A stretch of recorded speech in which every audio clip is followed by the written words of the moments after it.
Bonsoir, mesdames et messieurs, ici Patrice Roy. Depuis 2 ans et 2 mois, l'équipe de Philippe Couillard dirige le Québec. Je vous propose ce soir une émission spéciale interactive en direct avec le Premier ministre. Quelle belle victoire, quelle fierté ce soir! 150 000 emplois. Ce n'était pas une promesse, c'est une cible. Un budget équilibré pour la première fois en 6 ans. L'austérité, c'est assez! Il n'y a pas eu d'austérité. Je tiens aujourd'hui formellement à lui présenter mes excuses. Nathalie Normando. Insinuations et des amalgames et des raccourcis dans des emails. M. Hamad a choisi de se retirer temporairement. Revenir, je crois, jeudi, il a annoncé. Je n'ai rien à me reprocher. Le projet de transport le plus important des 50 dernières années au Québec. Ça fait juste une semaine que je suis ici, j'étais encore en détresse. Mais on m'a dit que j'étais bon à rien, que je valais rien. Pour une fois, c'est qu'il y a des intervenants ici qui croyaient en moi. Le plan est viable maintenant. Le gouvernement du Québec injectera donc $1 milliard américains. I look at the Delta logo on the C-Series and it looks pretty cool. J'ai eu des inquiétudes.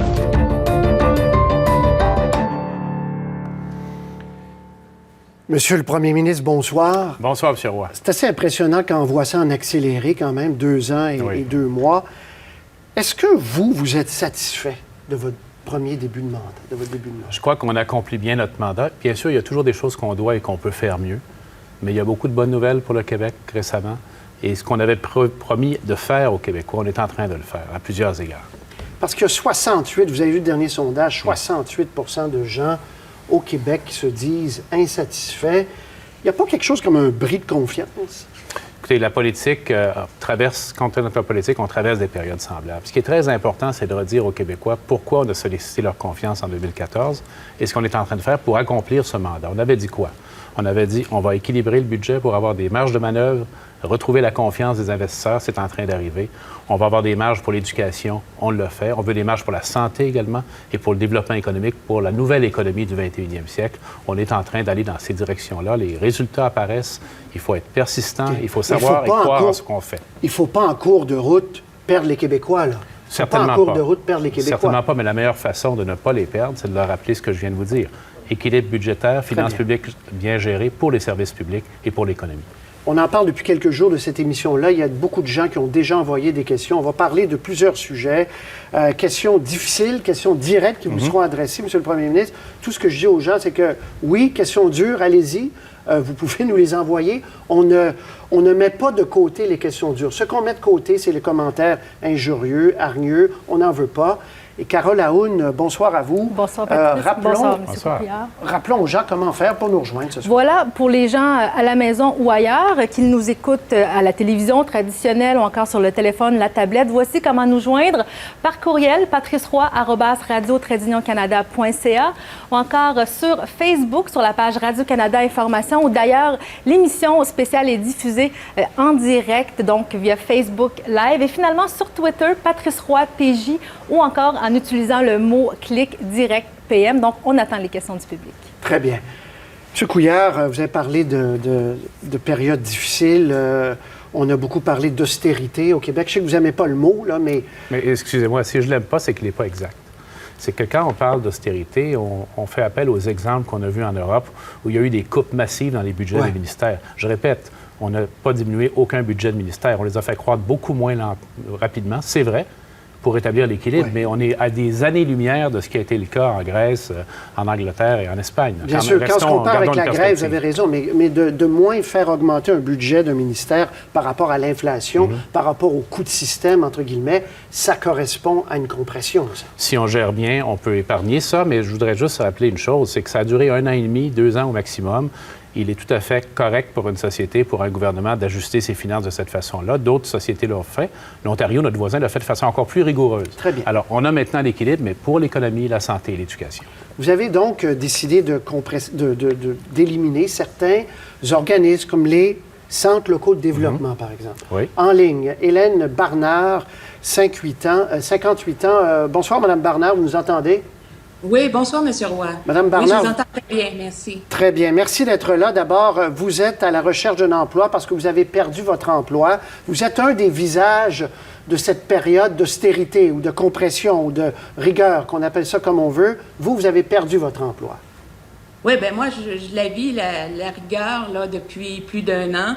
Comme vous l'avez expliqué, et je pense que ça va être le cas de plusieurs personnes au Québec, j'ai 58 ans, j'ai perdu mon emploi lorsque le gouvernement libéral a décidé de couper les subventions au CLD et plus particulièrement l'abolition de la politique nationale de la ruralité. Alors moi, depuis 1 an, je fais des recherches intensives d'emploi, des dizaines d'entrevues et plusieurs CV plus tard, je n'ai toujours pas d'emploi. Donc, j'ai épuisé mon chômage. Je vis présentement avec les petits rires que j'avais réussi à mettre de côté. Alors, je suis très inquiète et très angoissée. Et je vois le spectre de l'aide sociale comme un gros monstre. Très bien. Alors, vous avez le premier ministre qui vous écoute. Qu'est-ce que... Oui, bien, j'aurais une question et c'était le but de l'émission. Alors, ma question, c'est, M. Couillard, premièrement, bonsoir. Merci de répondre à la question. Prévoyez-vous mettre en place des programmes ou des incitatifs à l'emploi pour les 55 ans et plus? Oui. Merci, Mme Bernard. D'abord, je souhaite que vous trouviez un emploi. On a maintenu les budgets en région pour la croissance économique, mais je comprends que votre situation doit être, bien sûr, prise en considération, puis je souhaite sincèrement que vous trouviez un emploi. Alors, effectivement, Madame, on a réintroduit, on a réaugmenté les incitatifs fiscaux à garder ce qu'on appelle les travailleurs d'expérience, des gens qui ont mon âge et les âges qui approchent la soixantaine, pour les garder au travail plus longtemps. Pourquoi? Parce qu'on a besoin de garder les gens sur le milieu du travail. On ne peut pas se permettre de perdre des travailleurs, surtout expérimentés et qualifiés. Alors, ces mesures-là qui avaient été diminuées ou même parfois abandonnées, on les a réintroduites de sorte que pour un employeur, il est maintenant avantageux d'engager une personne expérimentée comme vous. Commentaire rapide, Mme Barnard? Bien, je suis contente d'entendre ça. J'espère que quelqu'un l'entend aussi pour moi. J'espère qu'un employeur, évidemment, on ne sait pas de quelle région vous nous parlez, mais on espère qu'un employeur de Sherbrooke. Alors, c'est une région quand même qui a une bonne vitalité économique actuellement. Alors, j'espère qu'un employeur de l'Estrie, une région que je connais bien, où j'ai habité, vous entend et voudra profiter de votre expérience. Madame Barnard, restez avec moi parce que j'ai une sous-question pour le premier ministre. Les centres locaux de développement que vous avez abolis pour redonner la responsabilité ailleurs, est-ce qu'en région, parce qu'il y a une logique Montréal, Québec, est-ce qu'en région, c'était pas peut-être une erreur de couper ça? Et elle nous disait, Mme Bernard, comment il faisait un travail extraordinaire en région. Certains oui, certains moins. Et ce qu'il faut dire là-dessus, M. Roy, c'est que l'argent qui servait à développer les projets en région, il est intact.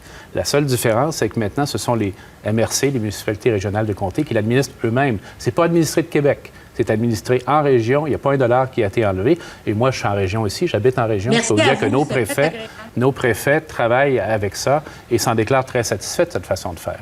Alors, je pense que c'est préférable de confier la responsabilité aux élus locaux et de leur faire confiance. C'est ce qu'on fait. Très bien. Merci, Mme Barnard. Vous nous entendez. Là, je vous ai entendu raccrocher. Merci de nous avoir appelés. On regarde un petit extrait en campagne électorale. M. Couillard, vous vous en souvenez bien? Regardez bien. Nous nous engageons à faire en sorte qu'il se crée 250 000 emplois sur un mandat gouvernemental de 5 ans. Énormément de questions là-dessus. M. Couillard, Steve de Montréal qui demande où sont vos 250 000 emplois. Alors, je vous pose la question, est-ce que vous ne reconnaissez pas maintenant que c'était beaucoup trop ambitieux de promettre ça au Québec? C'est curieux, quand on l'a annoncé, on nous a accusés de manquer d'ambition à l'époque. Mais on l'a fait parce qu'on avait créé en moyenne 40 000 emplois par année au cours des années précédentes. Et les chiffres actuels, bien sûr, on a une période de ralentissement économique généralisé, mais sont encourageants. Si je demandais à nos concitoyens qui nous écoutent quelle est la province qui a eu la meilleure performance de création d'emplois au cours des 2 dernières années, peu de gens répondraient le Québec. Et pourtant, c'est au Québec qui s'est créé beaucoup d'emplois. On a actuellement une création nette de 83 000 emplois, 125 000 emplois à temps plein. Pour nos familles, c'est très important. Mais on ne sera pas à 250 000, soyons clairs. Non, je crois que c'est possible. Bon, bien, Monsieur le Premier ministre, on a invité Gérald Filion, une petite bulle dans l'émission. Gérald, parce qu'on avait besoin de vos lumières là-dessus. Le Premier ministre vous écoute. Je vous repose la question, pauvre Gérald, là. Est-ce que c'est possible d'atteindre 250 000 emplois? On va arriver à l'explication, voir si c'est possible. Je veux juste vous montrer la dernière année, l'évolution de l'emploi. En dents de scie, je vous dirais, au cours des 12 derniers mois, M. Couillard était très content du mois de mai parce qu'on a eu la création nette de 21 000 emplois. Mais il y a un an, on avait eu en juillet 2015 la perte de 26 000 emplois. Vous voyez, il y a beaucoup de bâtons rouges et de bâtons verts, c'est-à-dire positifs et négatifs. Il y a beaucoup de volatilité dans les données mensuelles, Patrice. Donc, c'est pour ça qu'on a fait des moyennes sur 3 mois. Puis c'est important, puis on va le voir dans notre prochain tableau. Quand on compare il y a un an, la moyenne sur 3 mois, donc mars, avril, mai 2015 par rapport à mars, avril, mai 2016, on a une création d'emplois depuis 12 mois de 3 000 emplois. Et depuis que les libéraux sont au pouvoir, en avril 2014, encore une fois, on prend des moyennes de 3 mois, donc février, mars, avril 2014 par rapport à mars, avril, mai 2016. Je suis dans la moyenne parce qu'on veut être très conservateur dans nos estimations. Ça fait 57 600 emplois. Et à ce rythme-là, l'économiste Pierre Fortin a calculé que sur 5 ans, ça voudrait donc dire 138 200 emplois créés. On est à peu près à moitié, à mi-chemin, je vous dirais, de la promesse ou de la cible, disons-le comme ça, de 250 000 emplois. Merci, Gérald. Merci, Monsieur le Premier ministre. J'aimerais réagir. Allez-y. Certainement, mais derrière ces chiffres, il y en a d'autres qui sont très intéressants et très encourageants. Par exemple, quelle est la province canadienne où il se crée le plus d'emplois salariés en entreprise actuellement, alors qu'on a toujours créé plus d'emplois dans le secteur public que le privé? Au Québec, c'est le contraire. Maintenant, c'est au Québec qui s'en crée. On a 125 000 emplois à temps plein créés depuis notre arrivée. Je pense qu'on est sur la bonne voie. Est-ce que ça va être facile? Non. Est-ce que c'était ambitieux comme cible? Oui, mais j'aime être ambitieux, puis je crois qu'au Québec, on a beaucoup d'atouts pour réussir. Très bien pour l'ambition, mais il y a l'ambition d'un côté et il y a le mirage de l'autre. En campagne électorale, beaucoup de politiciens nous ont habitués à lancer des chiffres, à faire des promesses. M. Charest avait dit, on va régler la santé au Québec. Ça l'a poursuivi tout son mandat, ses mandats, cette promesse-là. Le 250 000, tous les économistes, c'est pour ça qu'on a invité Gérald, s'entendent, vous n'y arriverez pas, M. Couillard. Pourquoi vous ne dites pas? Peut-être, OK. Ça a été plus difficile, on s'excuse. On va être plus prudent la prochaine fois en campagne. Parce que quand je vois, M. Roy, qu'on a déjà 125 000 emplois créés à temps plein depuis qu'on a net, là, qui sont nouveaux dans l'économie, bien, je me dis qu'on est sur la bonne voie. Est-ce qu'on va y arriver? J'espère qu'on va y arriver le plus près possible de la cible. Mais je répète, là, puis peu de gens le savent et on ne le dit pas assez. C'est au Québec que la création d'emplois dans le secteur privé est la plus vigoureuse au Canada depuis les 2 dernières années. Et c'est également une des provinces qui performe le mieux en termes de création d'emplois, dans un contexte qui est très difficile. Mais on doit miser sur nos atouts. Et c'est pas tout de dire des emplois. Quels emplois? Quel type d'économie? Nous, on veut miser sur le manufacturier innovant, les entrepreneurs, les entreprises et les exportations. On était sur un chiffre, parce que le chiffre est devenu symbolique. Oui, d'accord. Et vous avez entendu, comme moi, les analyses. Puis on a vraiment, là, beaucoup de recherches pour vous dire, dans les yeux, M. Couillard, vous n'y arriverez pas aux 250 000. Moi, je vous dis dans les yeux que c'est ambitieux, mais que les chiffres qu'on voit, que je viens de vous mentionner, sont également encourageants. Et je crois qu'on a beaucoup d'atouts au Québec qu'on va pouvoir faire valoir au cours des prochaines années qui vont nous rapprocher de cette cible. Vous êtes d'accord qu'en campagne, ce n'est pas l'endroit, ce n'est plus l'endroit, les gens ne veulent plus se faire des promesses mensongères ou irréalistes. Bien, j'accepterai pas votre premier mot. Mais je veux juste rappeler, M. Roy, que la raison pour laquelle on avait fait cet engagement, de faire en sorte que l'économie crée les emplois, en passant, c'est les entrepreneurs, c'est les entreprises qui créent l'emploi, c'est que dans les 10 années précédentes, 2004-2014, la création d'emplois annuels moyenne était de 40 000. Alors, on pensait... Et vous comptiez sur un effet libéral qui a tardé, qui n'a pas été là au début. Là. En fait, qui a été là dès le début, M. Roy. Si vous regardez les chiffres d'évolution de l'emploi, il y a une inflexion de la courbe qui s'est faite assez rapidement. Mais on est dans des situations économiques qui sont difficiles. Qui aurait prédit, même durant la campagne électorale, que l'économie chinoise ralentirait à ce point, que la demande de matières premières diminuerait de cette façon? On a des défis importants, mais je crois qu'au Québec, on a la capacité de relever ces défis. Petit extrait, on change complètement de sujet. Petit extrait, parce qu'il y a eu beaucoup de questions là-dessus qui sont arrivées sur les CHSLD, sur comment le Québec traite ces personnes âgées. François Marcotte, qu'on a tous appris à connaître, on l'écoute très rapidement. C'est une question d'hygiène, mais pas seulement d'hygiène. C'est une question de confort pour moi. J'ai la sclérose en plaques, j'ai chaud, mon corps est envahi par des spasmes, des décharges électriques. La douche m'apaise, me relaxe, permet de mieux dormir, de passer une meilleure journée. Question de dignité aussi. M. Couillard, comment vous avez réagi, vous, quand vous avez entendu ça? Est-ce que vous vous êtes pas dit, Est-ce qu'on est rendu là au Québec de compter les douches puis se dire on n'a pas les moyens de donner 2, 3 douches ou bien aux personnes âgées? On est-tu rendu là au Québec? Bien, ça me touche beaucoup, ces histoires-là. Puis quand on dit qu'on veut avoir plus de soutien de moyens financiers pour la santé, pour moi, la dignité des gens dans les CHSLD, de nos personnes âgées, les soins à domicile, la santé mentale, c'est toujours un peu les coins dont on s'occupe moins dans la santé, du moins médiatiquement, mais là, on le voit que c'est un problème important. Et c'est pour ça qu'on a besoin de marge de manœuvre. Et je vois ce jeune homme qui est en CHSLD, je crois, il doit y avoir d'autres ressources pour des jeunes personnes avec des handicaps que les CHSLD. Aline Grenier, 73 ans, atteinte de la SLA, cette terrible maladie, qui est résidente du CHSLD Champlain à Brossard, nous écrit, on va le voir, mais avant, le 6 juin dernier, un poste a été coupé dans son CHSLD, ce qui engendre une surcharge incroyable de travail. Les soins vont diminuer automatiquement, car la moindre urgence, les préposés ne seront pas capables de répondre aux cloches des résidents en CHSLD. Aline Grenier, donc, qui tenait à faire envoyer son message, même si elle ne peut pas parler compte tenu de sa maladie. J'ai posé la question à votre ministre de la Santé il y a 2 semaines, quand est arrivée cette histoire des bains. M. Barrette m'a dit, il y a assez de préposés dans les CHSLD. C'est pas ça le problème, M. Roy. Je vous repose la question. Vous êtes le patron, là. Est-ce que vraiment vous pouvez dire à ces gens-là qu'il y a assez de préposés dans les CHSLD quand ils voient qu'il y a un roulement? C'est comme à l'usine. Les préposés n'ont pas le temps de s'occuper assez dignement de nos personnes âgées. Alors, je vais répondre directement à votre question. On n'en a pas assez. On n'a pas assez de ressources dans les CHSLD, mais la vraie question qui suit, comment on fait pour avoir plus de ressources pour nos soins de santé, notamment pour nos CHSLD? Je reviens encore une fois au résultat qui nous est apporté maintenant d'avoir des marges de manœuvre. Il faut les générer. Un discours qui vous dirait simplement « on va rester en déficit et puis c'est pas grave, on va trouver de l'argent pour tout », c'est un discours qui, là, est mensonger, qui n'est pas exact. Alors, on a la franchise de donc, dire vous me dites qu'il manque du monde dans les CHSLD. Ben oui, il manque des ressources pour la dignité des gens dans les CHSLD, mais j'ajouterais cependant... Parce que M. Barrette m'a dit le contraire il y a 2 semaines. Mais j'ajouterais cependant, M. Roy, que, et je pense que M. Barrette également voulait vous faire remarquer ce paradoxe, il y a dans la même ambiance budgétaire, avec le même ministre, le même gouvernement, des CHSLD où les soins sont absolument excellents. Et on n'a pas de situation comme ça. Alors la réponse est pourquoi? Pourquoi certaines institutions gèrent de façon à donner les services avec un maximum de dignité, un maximum de qualité, alors que d'autres ont plus de difficultés? Il faut trouver également une réponse à cette question. Madame Monique Loubry est en direct avec nous. Madame Loubry, vous êtes infirmière, chef en CHSLD pendant de nombreuses années. Votre question au premier ministre, il vous écoute. Bonsoir, M. Couillard. Bonsoir, M. Roy. Bonsoir, Mme Loubry. Bonsoir. Effectivement, j'ai 43 ans de carrière comme infirmière, dont une trentaine en CHSLD, comme cadre. Et j'ai vécu, bien entendu, de très près l'alourdissement constant de la clientèle, sans voir nécessairement les budgets qui suivaient.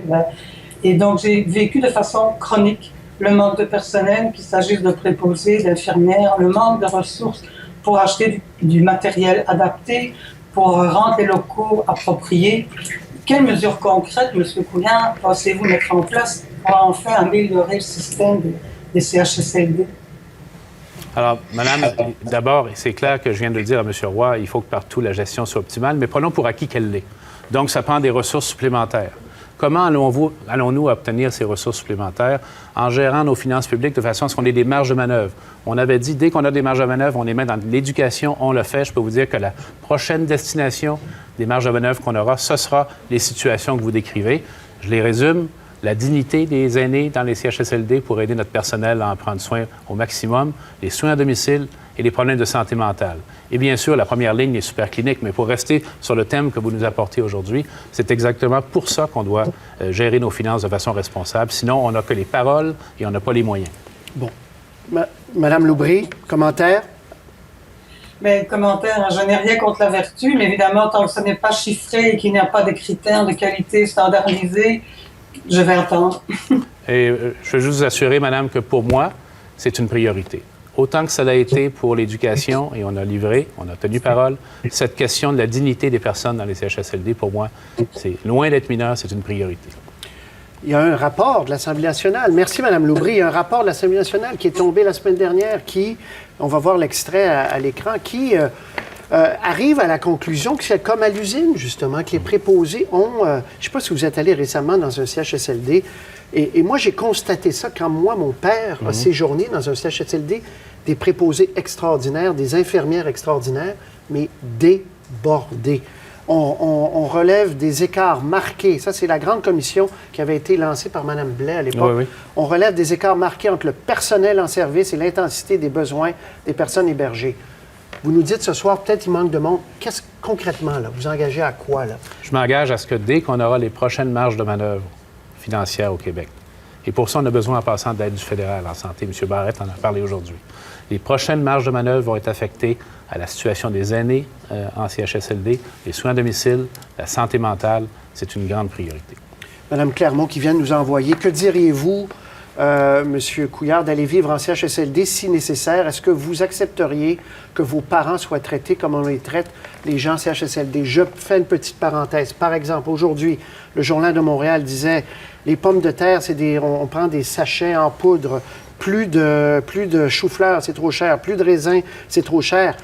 Est-ce qu'au Québec, on peut traiter mieux nos personnes âgées qui ont payé des impôts toute leur vie, bon sang?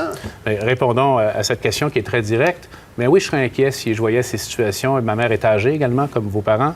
Mon père est mort à la maison, pas à la maison, presque à la maison. Elle s'en est occupée avec beaucoup de difficultés. Je connais le vécu de ces situations-là. Mais j'ai visité, moi, beaucoup de CHSLD et j'en ai visité où les soins sont absolument remarquables. Alors, je ne dis pas qu'il n'y a pas de besoin de ressources. Je l'ai dit, il y a besoin de ressources, monsieur. Mais on ne peut pas dire qu'il n'y a pas également des façons de faire qui peuvent être améliorées partout. Sinon, on n'arrivera à rien. On va envoyer de l'argent et on va avoir la même émission dans 5 ans. Il faut à la fois investir plus et à la fois toujours améliorer nos façons de faire. Michel Gagnon qui nous dit « Comment justifier un salaire aux médecins québécois supérieur à celui des médecins ontariens alors que Sébastien Proulx affirme que c'est impossible pour les enseignants, c'est-à-dire d'augmenter leur salaire, je présume. Est-ce que c'est parce que vous et M. Barrette êtes médecins? » C'est revenu très souvent. Alors moi, j'ai arrêté la pratique depuis mars 2003. Alors je ne me sens pas concerné par ces choses-là. Docteur un jour, docteur toujours. Non, je me sens aucun devoir envers la profession médicale. Je me sens un devoir envers la population du Québec et les patients. Actuellement, l'écart, compte tenu du PIB, là, il n'y a plus d'écart. Si on ajuste pour le PIB, Québec-Ontario, c'est la même rémunération. Il serait difficile d'expliquer qu'on fasse un effort supplémentaire au point où on est rendu là. On s'était engagé, vous savez, au début des années 2000, à rétablir l'équilibre entre la rémunération de nos médecins et celle de nos voisins, notamment en Ontario, mais dans le reste du Canada. Je pense que la mission est accomplie. Maintenant, je veux que les négociations avec les médecins soient centrées sur les besoins des patients, avant ceux des médecins, bien sûr, et qu'on ait des mesures qui soient claires là-dessus. Parlons-en des médecins, parce qu'on vous parlez de ressources pour réinvestir dans les CHSLD. Vous dites, vous êtes d'accord que ça prend plus de ressources aussi. On va vous montrer des tableaux sur les médecins, parce que je ne suis pas sûr que les gens mesurent à quel point. Vous dites rattrapage, là. Ça, maintenant, le salaire moyen des médecins québécois, spécialistes 449-417, omnipraticiens 278 146. Ça, M. Couillard, c'est 1 de plus que la moyenne canadienne. Il n'y a aucun autre métier au Québec où les gens font 1 de plus que la moyenne canadienne. Non seulement on a rattrapé salaire moyen des Québécois, moins 10 de la moyenne canadienne. Vous avez cassé le cochon, puis vous avez donné tout l'argent aux médecins. Non, on n'a pas donné tout l'argent aux médecins. Ça coûte 6,7 milliards. Coût de l'augmentation de salaire 2014-2015, 540,8 millions de plus aux médecins. Alors que, je le répète, si on compare les policiers, si on compare les avocats, si on compare les autres professions, les gens font moins au Québec par rapport à l'Ontario. C'est le contraire avec les médecins. Par rapport à l'Ontario, ils font pas plus au Québec maintenant. Il y a encore un écart négatif, mais qu'on n'a pas besoin de combler, parce que si vous ajustez ça pour la richesse collective du Québec et de l'Ontario, l'équité est faite. Ce que je vous dis et ce que je vous redis à tout le monde, là, l'effort, on l'a fait. Ça suffit. On a maintenant besoin d'avoir des négociations qui vont contrôler l'augmentation du salaire des médecins, de la rémunération des médecins, et surtout des mesures pour les patients avant tout. Exemple, les cliniques qu'on veut développer partout au Québec. Oui, mais je réinsiste, M. Couillard, là. On a énormément donné aux médecins. Notons pas trop donné aux médecins. Vous avez le droit de dire on a fait une erreur, on a trop donné. On a rempli l'engagement qu'on avait avec eux, signé par le gouvernement qui nous a précédés, par nous. On l'a accompli. Négocié par M. Barrette, votre ministre actuel. Ça a commencé en 2002, tout ça, en passant par des lettres d'entente, et ça nous a entraînés dans ce cheminement-là. Et je veux juste vous raconter quelque chose. À l'époque, je me souviens d'avoir fait des émissions pas semblables parce que la technologie n'existait pas, où on me disait, M. Couillard, on n'est même pas capable de payer nos médecins comme le reste du Canada. On est-tu rendu là? sais, Oui, ce genre de questions-là. On est plus que la moyenne, M. Couillard. Je comprends qu'il y avait un rattrapage, mais on est plus que la moyenne. Si on se compare à nos voisins ontariens, parce que c'est là qu'ils vont, nos médecins, le plus souvent, ils vont beaucoup moins aux États-Unis qu'avant, ils reviennent des États-Unis. Si on compare à l'Ontario, on n'a pas d'efforts supplémentaires à faire, je le redis, là, et les prochaines négociations vont être pour les patients. Moi, je veux des médecins qui soient dans les super cliniques que Gaétan Barrette veut déployer et qui soient disponibles pour les patients, les familles, quand les familles vont en avoir besoin le soir avec leur enfant. On passe à l'éducation, puis on reviendra parce qu'il y a des questions qui entrent pas mal sur la santé. Une question en direct de Mme Annie Lessard. Vous êtes à Sainte-Marie-de-Beauce. Mme Lessard, bonsoir, 43 ans, mère d'une fille de 10 ans qui a des retards d'apprentissage. Et vous avez une question au premier ministre. Voilà, allez-y, il vous écoute. Oui, c'est ça. Ma fille, elle a plusieurs troubles d'apprentissage, ce qui rend son parcours scolaire très difficile malgré tous les efforts qu'elle y met. Elle a besoin d'un soutien régulier avec la technicienne en éducation spécialisée et l'orthophoniste pour augmenter ses chances de réussite. Chaque rencontre avec l'école et la commission scolaire est un combat continuel pour tenter d'obtenir de l'aide quand on est capable d'en obtenir un petit peu. À quand donneriez-vous un peu plus de ressources pour aider ces enfants qu'on tente de sortir du système régulier de l'école pour ainsi leur donner plus de chances de se construire un bel avenir? Merci, Mme Lessard. Monsieur le premier ministre. Mme Lessard, j'espère que votre enfant va avoir les services dont il a besoin, là. Et, je suis certain que c'est difficile pour un parent de vivre ce que vous vivez. Maintenant, c'est justement ce que je disais tantôt avec M. Roy et aux autres Québécois qui nous ont contactés. Lorsqu'on a parlé de faire l'équilibre des finances, on a dit, bien, la première chose qu'on va faire, c'est envoyer de l'argent à l'éducation. On a annoncé 1,2 milliard pour l'éducation, mais ce que ça veut dire pour vous et pour les parents qui ont des enfants dans les écoles, ça veut dire 900 personnes de plus dans notre réseau scolaire, ou des enseignants, mais également des orthopédagogues, des spécialistes pour les enfants en difficulté d'apprentissage. Et on peut le faire maintenant et on l'a sur 3 ans, cet argent-là. Alors, j'espère que dans votre cas, ça pourra avoir une application, mais les moyens, on les a retrouvés. On les a retrouvés parce qu'on a accepté collectivement de faire un effort pendant un peu moins de 2 ans qui nous permet maintenant de ramener ces gens et d'engager des nouvelles personnes dans notre réseau scolaire, comme les personnes dont a besoin votre enfant. Commentaire, Mme Lessard? J'espère qu'on va avoir ça dans le concret à l'automne et puis qu'on va avoir plus de ressources, en tout cas, pour ma fille et d'autres enfants qui souffrent de troubles d'apprentissage et qui ne sont pas codés au ministère de l'Éducation. Certainement. Et vous allez pouvoir suivre ça parce que M. Proulx envoie actuellement les budgets dans les commissions scolaires avec des règles budgétaires qui vont donner plus de responsabilité et d'autonomie aux écoles et notamment sur la question des élèves en difficulté. Merci, Mme Lessard. Merci beaucoup. Je vous donne un petit chiffre comme ça. Commission scolaire des Patriotes, un exemple parmi plein. En 2015, on est passé de 33 professionnels à 30, une réduction de 10 des effectifs qui affecte les élèves en situation de handicap. Ça rejoint le cas de madame ou en difficulté d'adaptation d'apprentissage. Vous dites qu'il fallait le faire, mais en même temps, je ne veux pas trop lourdement insister sur les médecins, mais on a trouvé de l'argent pour les médecins. Et ça, fallait-il couper des orthopédagogues? Fallait-il aller jusque-là? C'est ça la question. Alors, M. Roy, je vous dirais qu'il faut également voir ce qui se fait autour de nous. L'Ontario, on a parlé beaucoup des budgets de l'Ontario et du Québec en éducation. L'Ontario est allé encore plus durement que nous sur la restriction budgétaire en éducation. Et évidemment, on a vu des effets différents. Il y a des choix qui se font localement. Moi, je crois à ça, l'autonomie des commissions scolaires des écoles. Mais il y a des choix qui ont été faits, qui ont varié beaucoup d'une commission scolaire à l'autre. De la même façon que je vous parlais tantôt des conditions dans les CHSLD. Oui, mais c'est pas que de leur faute. Les commissions scolaires ont leur tort, puis sûrement, mais c'est... Ce que je dis, là, c'est que oui, on va envoyer, et on envoie de l'argent de plus dans le système scolaire, mais il faut que ce soit géré au mieux possible partout au Québec. Et maintenant, ce qu'on veut faire, le pari qu'on fait, M. Roy, c'est de donner plus d'autonomie aux écoles. On va envoyer de l'argent dans les commissions scolaires. Une partie de cet argent-là, pour la réussite, va aller directement dans nos écoles. C'est ce qu'il fallait faire. M. Couillard, en éducation, il y a eu plusieurs ministres. On l'a beaucoup souligné. Je vous fais entendre un petit extrait, un petit montage très rapide de certains ministres de l'Éducation. On écoute. Je proposerai donc au courant des prochains mois des changements significatifs quant à la gouvernance, le mandat et le rôle des commissions scolaires. Mon prédécesseur, je pense, avait estimé qu'il y avait peut-être des économies à faire, mais il n'y en a pas. On met des distractions de côté, on se concentre là-dessus. On a 2 ans devant moi pour travailler et on va mobiliser les gens autour d'une politique sur la réussite. M. Couillard, la question est très simple. On a perdu au Québec 2 ans à essayer de faire des changements de structure, des ceci, des cela, et là, vous commencez votre vrai programme. Là. On avait la bonne cible, mais on avait ajouté également des actions sur les structures. Ce qu'on a décidé de faire, c'est d'écouter... C'est une erreur, là. On a écouté les gens, puis on a dit, écoutez, là, on va-tu passer un autre 2 ans à parler si oui ou non on va faire des élections scolaires, si on va parler des cartes de commission scolaire, alors que nous, depuis le début, on veut parler de la réussite. On prend notre part de responsabilité là-dedans, M. Roy. Il fallait se concentrer là-dessus. Votre part à vous, vous êtes le patron, vous êtes le patron. Bien sûr. Dire, on s'est trompé de chemin, on s'excuse. Non, on a pris un chemin trop large au lieu de se concentrer uniquement sur la réussite scolaire. Parce qu'il n'est pas dit qu'il n'y a pas des changements de gouvernance à faire, M. Roy. La question, est-ce que c'est prioritaire?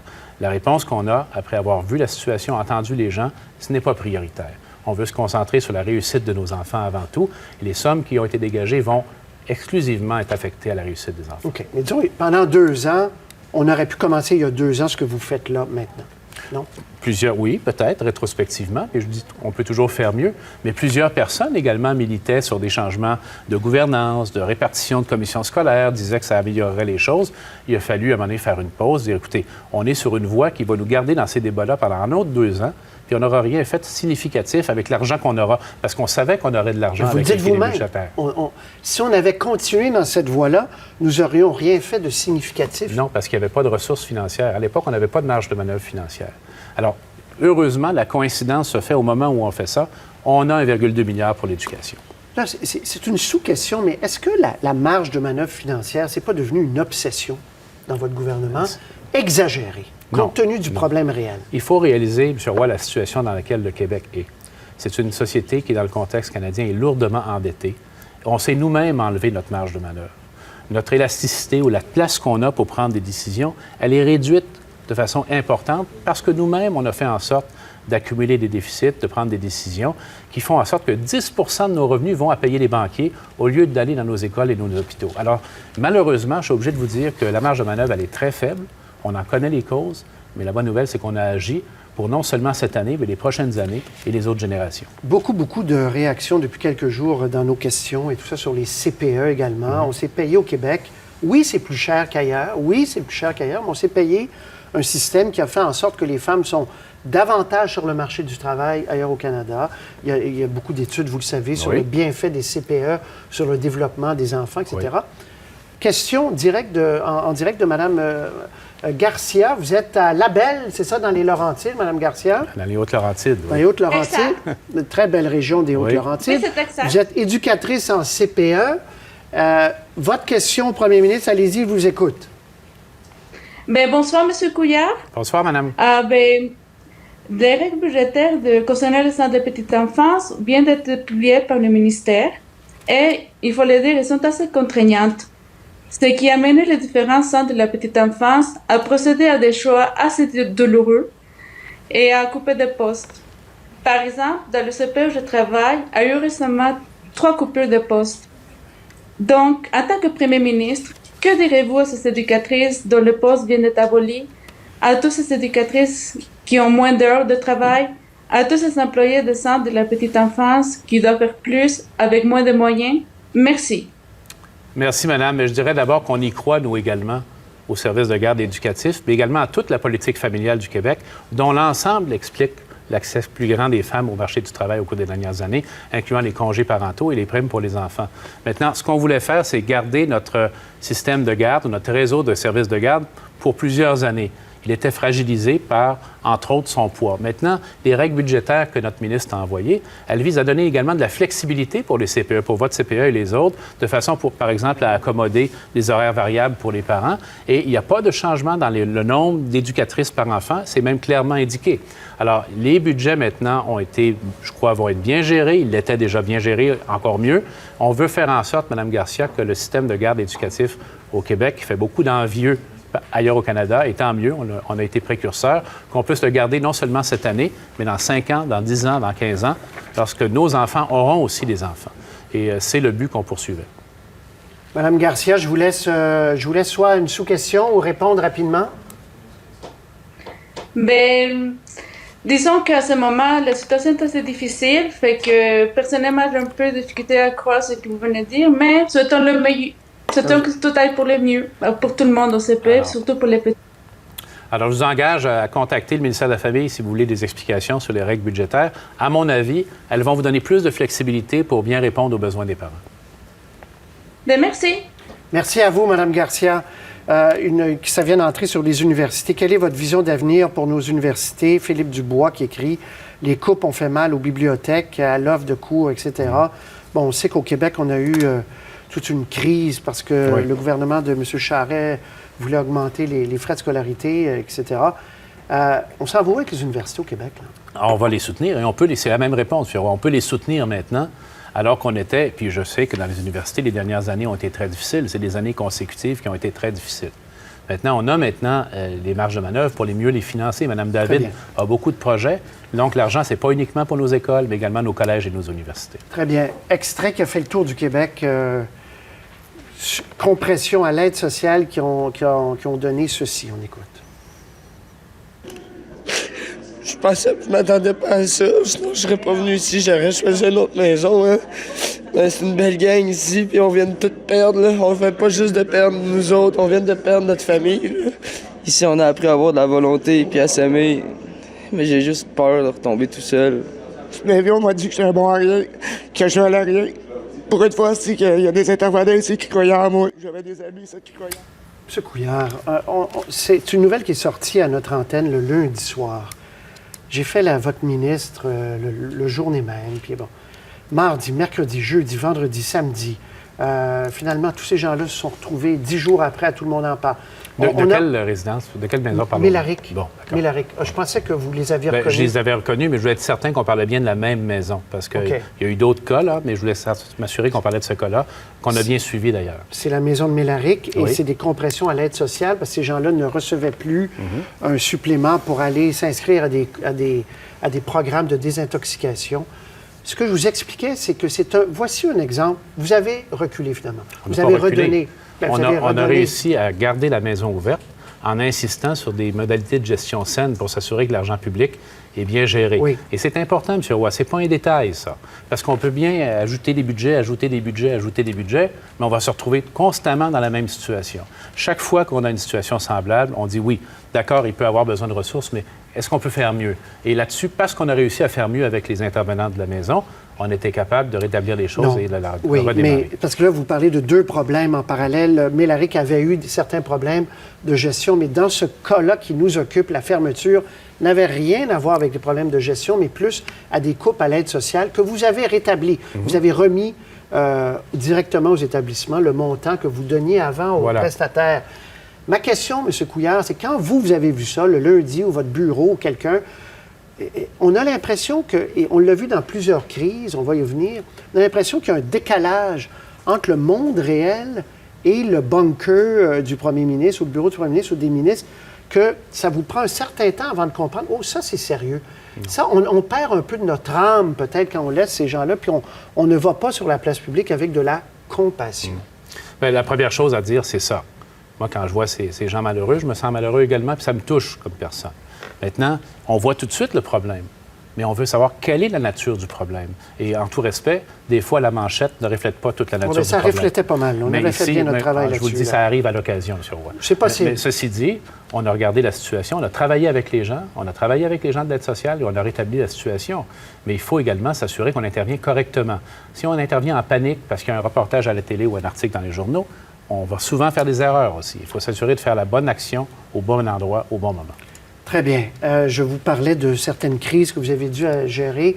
Une question en direct de M. Alain Charbonneau, 68 ans. M. Charbonneau, retraité à Montréal, et vous voulez nous parler d'éthique. Monsieur le Premier ministre vous écoute. Bonjour. Oui, bonjour, M. Couillard. Écoutez, dans cette époque-là de cynisme des électeurs et puis même de colère contre les politiques, on le voit aux États-Unis très bien, puis ailleurs, est-ce que vous croyez que les Québécois pensent vraiment que vous faites tout là, comme chef de gouvernement, vous-même, là, vous faites tout pour que l'éthique soit une valeur absolument prioritaire dans votre équipe de ministres? Alors, monsieur, je crois que oui. Évidemment, il y a souvent des décisions qui sont difficiles à prendre ou des évaluations qui sont difficiles à prendre, mais laissez-moi vous donner l'exemple de la commission Charbonneau, Vous avez, comme tous les Québécois, suivi ces travaux.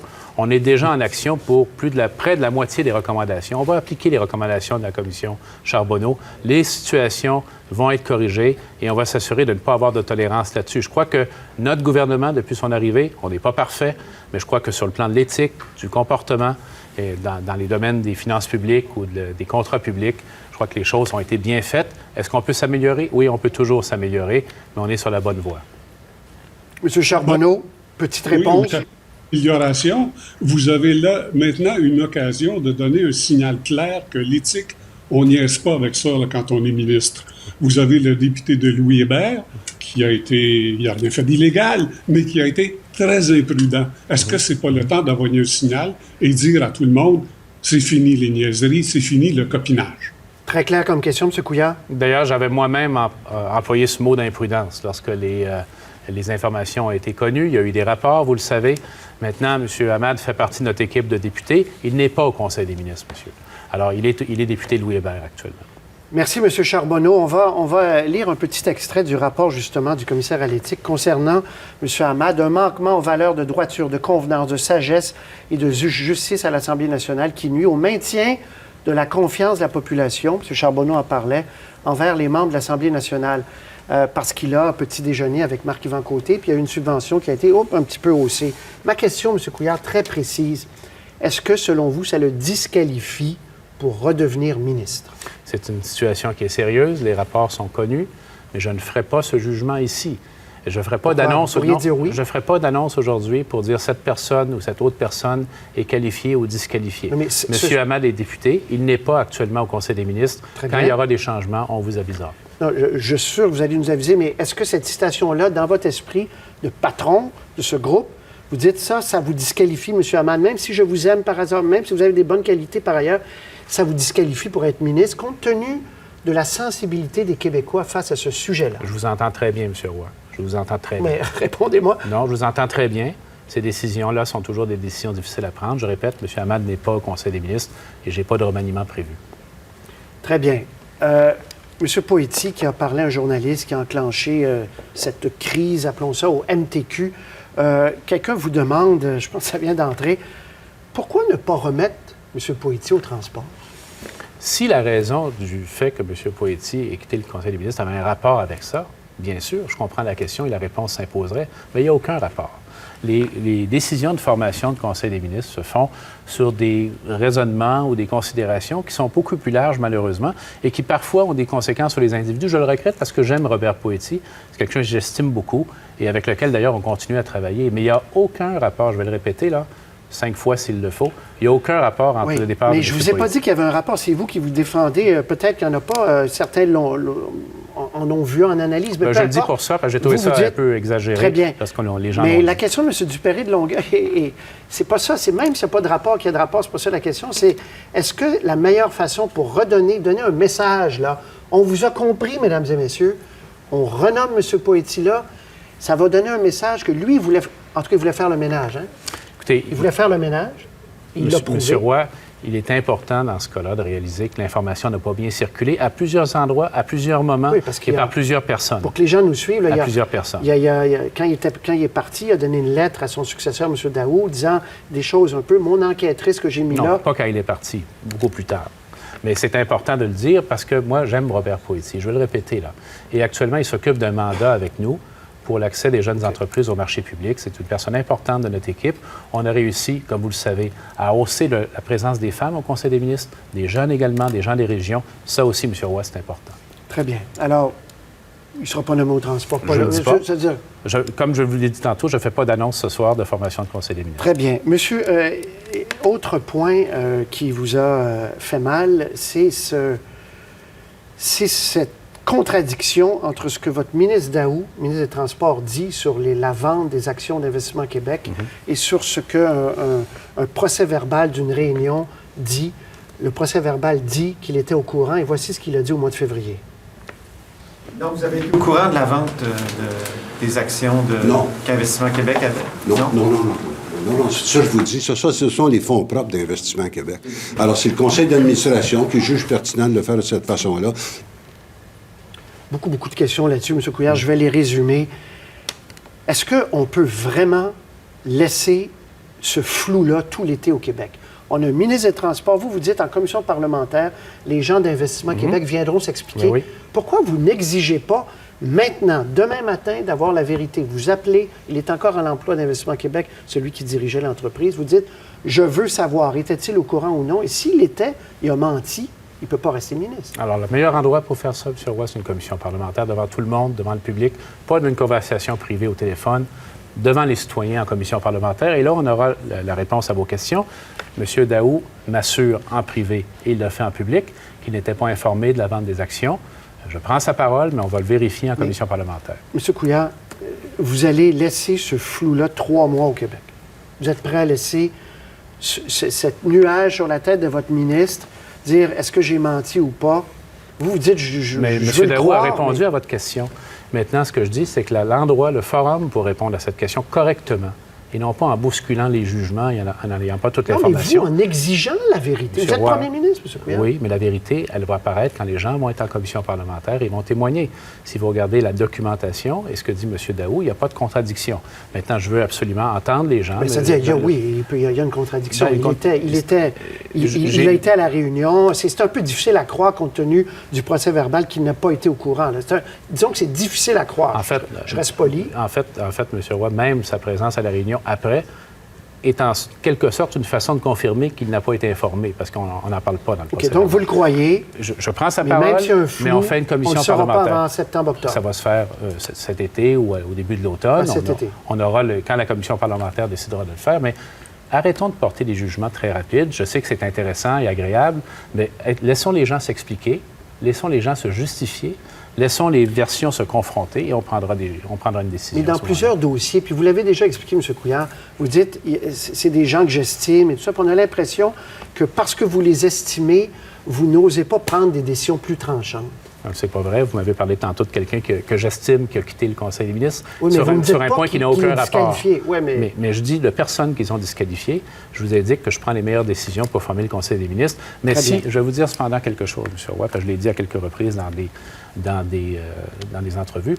Si on me reproche d'être humain dans mon approche avec mon équipe, de les écouter, de considérer leur point de vue, de considérer leur vécu dans cette situation-là, je vais prendre ce reproche-là et je vais l'assumer. Très bien. Hydrocarbures, un débat important au Québec qui s'en vient. 2 petits extraits de vous que vous allez reconnaître. Oui. On écoute. Peut-on vraiment tourner le dos à l'occasion de soutenir nos programmes sociaux avec une nouvelle source de richesse?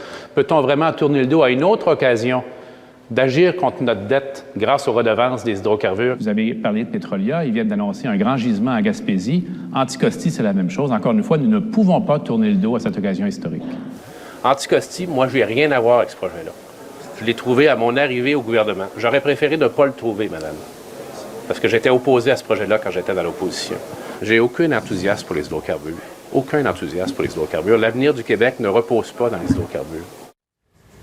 M. Couillard, on a vu une contradiction entre quand vous étiez à la chefferie, vous avez dit on n'ose pas regarder, puis si on en trouvait, on serait obligé de l'exploiter, et vous nommez vous nommez Anticosti à ce moment-là. Oui, parce qu'il y avait possibilité qu'il y ait des ressources. Maintenant, laissez-moi vous redire encore une fois, M. Roy, que je ne suis pas, nous ne sommes pas opposés à une exploitation encadrée et relativement limitée des hydrocarbures. D'ailleurs, sur la péninsule gaspésienne, nous soutenons actuellement, il y aura d'autres nouvelles bientôt, nous soutenons des projets de la même entreprise d'exploitation d'hydrocarbures. Alors, personne ne peut dire que le gouvernement s'y oppose. Cependant, il y a une énorme différence entre les projets de la Gaspésie et Anticosti, parce qu'on parle d'une île, on parle d'un écosystème unique et on parle d'un immense programme de fracturation hydraulique. Okay. Énergie, ça va se faire, donc? On n'a pas annoncé de décision là-dessus. Quelles sont vos conditions pour que ça se fasse? Vous les savez, on les a publiées, les 7 conditions du Québec. Expliquez-les aux gens. La sécurité des gens, les mesures de précaution, les populations autochtones, les retombées économiques. On a listé ces conditions-là qui sont les mêmes qu'en Ontario, M. Roy, vous le savez très bien. Mais il y aura quand même du fractionnement parce que votre ministère de l'Environnement, aujourd'hui, c'est tombé la nouvelle, a donné le feu vert à Petrolia pour aller explorer Anticosti. Oui. Donc, est-ce à dire qu'ils vont explorer, mais ils ne pourront jamais exploiter? Le contrat, tout ce que je dirais, M. Roy, le contrat que je veux respecter, parce que c'est la signature de l'État du Québec, le contrat sera respecté. Pour l'exploration. Pour l'exploration. Il n'y aura jamais d'exploitation. On n'a pas d'autre obligation, mais je doute même, moi, de la valeur économique du projet. OK, mais dans aucun cas, il y aura de l'exploitation. Je ne suis pas prêt à dire ça aujourd'hui. On va laisser faire l'exploration, mais on va faire, nous, les projets en Gaspésie. Mais je vais vous dire encore une fois, demain, il y en a un, je pense, que je ne sacrifierai pas un écosystème comme Anticosti. C'est incroyable comme le temps va vite. Ça file. Il y a beaucoup de choses sur les hydrocarbures. Il y a mon oreillette qui débarque. Bon, on va la remettre. Carole, donc... Oui, sur les réseaux sociaux, on n'a pas pu fournir avec l'équipe. On était quatre. Beaucoup de questions, beaucoup de réactions, ce qui a fait réagir notamment les coupes en éducation, CPE, dans les CHSLD aussi. Anticosti, beaucoup de réactions, beaucoup de questions. Tout ce qui concerne l'éthique, le dossier Samamad, évidemment aussi, a beaucoup fait réagir. Et merci à tous ceux qui ont participé en répondant, en posant plusieurs questions. Mais ce n'est pas terminé, mesdames et messieurs, parce que là, il y a des questions en rafale, et c'est vos questions, beaucoup. Il y a peut-être quelques-unes des miennes et des nôtres, mais première question, allez-vous attendre, M. Couillard, on va essayer de, moi et vous, accélérer, puis je vais essayer d'être bref aussi. Allez-vous attendre que le Parti québécois choisisse son nouveau chef en octobre pour déclencher les actions partielles dans Saint-Jérôme, bien sûr, M. PKP, et Marie-Victorin, M. Drainel? On prendra la meilleure décision au meilleur moment, mais c'est moi qui ai la responsabilité de trouver la date.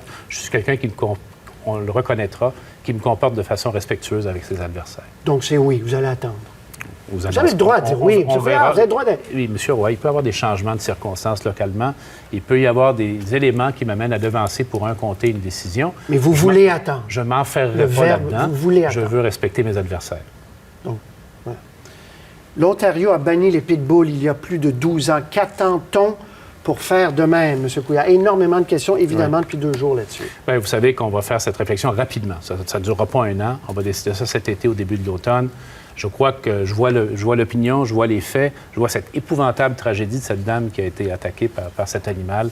On va agir là-dessus. Encore à Sainte-Adèle aujourd'hui. On va agir là-dessus, puis l'Ontario l'a fait. On va apprendre de ce qu'ils ont fait et on va prendre la meilleure décision. Quel est le minimum dans votre esprit? Quand vous dites agir là-dessus, ça va être quoi le minimum? Bien, d'abord, il y a déjà des municipalités qui ont agi. Qui ont banni. Et on va regarder ce que fait l'Ontario, qui a un programme qui s'applique à toute la province, et on risque d'aller dans cette direction. Donc, on pourrait fort bien bannir les pitbulls. Mais oui, c'est possible. Mais cependant, est-ce qu'il y a d'autres espèces de chiens qui sont également potentiellement agressives? Est-ce qu'on va faire l'exercice pour les pitbulls, puis 3 mois après, on va leur dire, bien, faites-le aussi pour telle autre espèce? Mais le pitbull semble être particulièrement dangereux.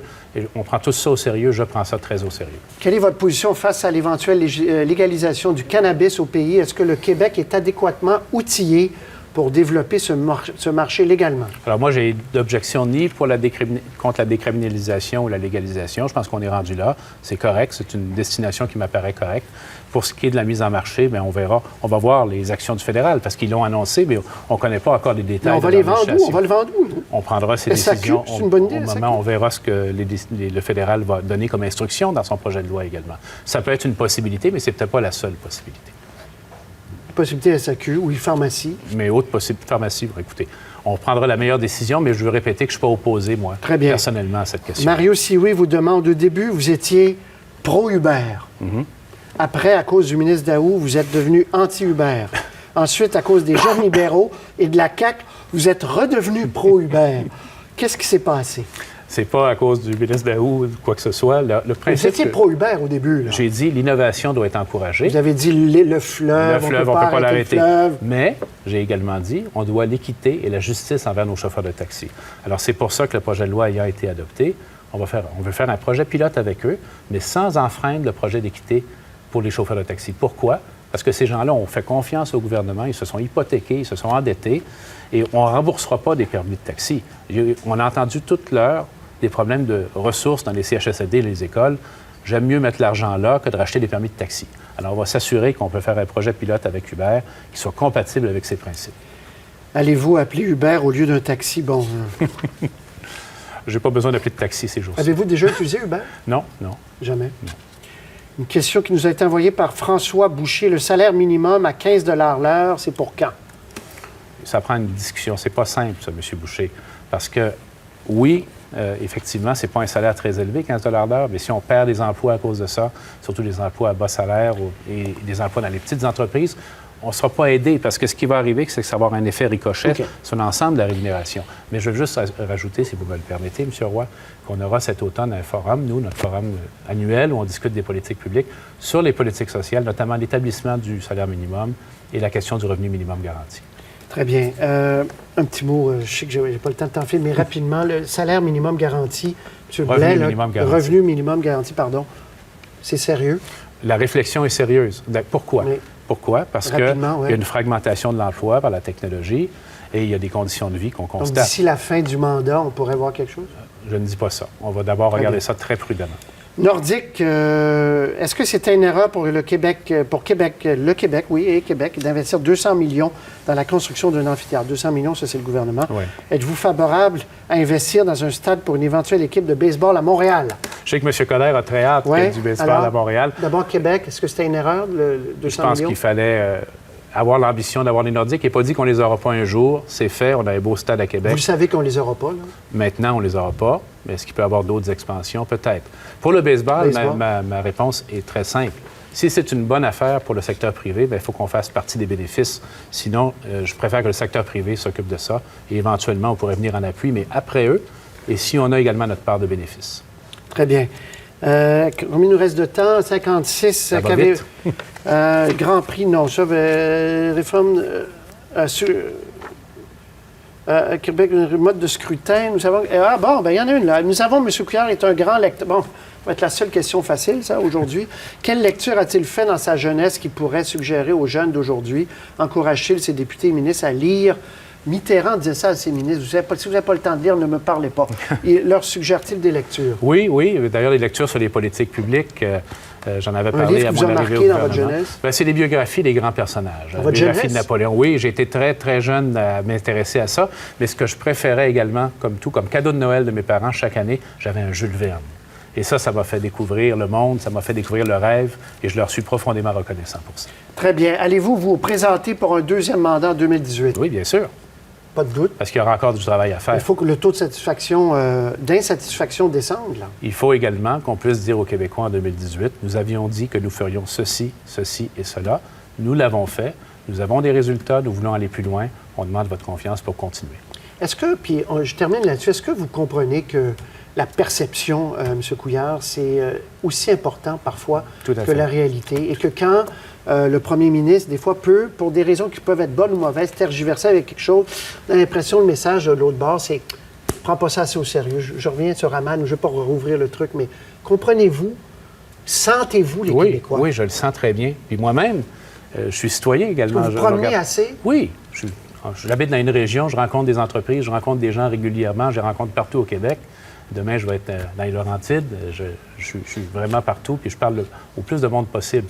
Maintenant, vous savez, prendre une décision rapide, je sais que ça plaît beaucoup à l'idée, mais ce n'est pas nécessairement la bonne chose à faire. Hamad, c'est pas rapide, là. Je vous pose la question comme parce que là, 3 vous dites mois que après. Vous ne voulez pas parler de M. Hamad, mais je vous dis cependant que pour d'autres décisions, je trouve toujours important d'apprendre. Puis on est dans une situation d'instantané. Regardez, on a une émission instantanée ici.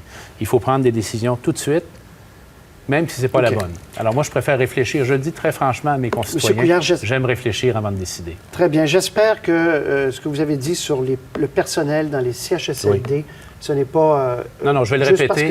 Les prochaines marges de manœuvre, la dignité de nos aînés dans les CHSLD. Pensez aux gens qui nous écoutent dans les CHSLD, à mes parents, qui mangent... à ma mère également. Oui, et qui, des fois, ne peuvent pas se faire changer parce que les préposés vont vite. Oui. Ça, c'est le Québec et les gens s'attendent. Bon, très bien. Je vais répéter ça, que lorsqu'on aura les marges de manœuvre, c'est l'endroit où on va mettre des sous. Soins à domicile, les aînés en CHSLD. La santé mentale, on n'a pas parlé de santé mentale aujourd'hui, mais c'est également parents pauvres, excessivement c'est sûr, il y a plein de sujets qu'on aurait pu... Voilà. M. Couillard, merci de vous être prêté à l'exercice. On reprendra ça. Je voudrais remercier tout le monde qui a participé. J'ai beaucoup apprécié l'exercice. Oui, puis votre personnel vous donnera sur les réseaux sociaux. C'est énorme. Messieurs, dames, merci. À la maison, merci d'avoir été là pour cette émission. Trop courte. La prochaine fois, je vous promets, on fait 1h30 au moins. Il y avait énormément de questions. Merci de votre attention. On se retrouve, nous, demain, comme d'habitude, 15h. Au revoir. À la prochaine.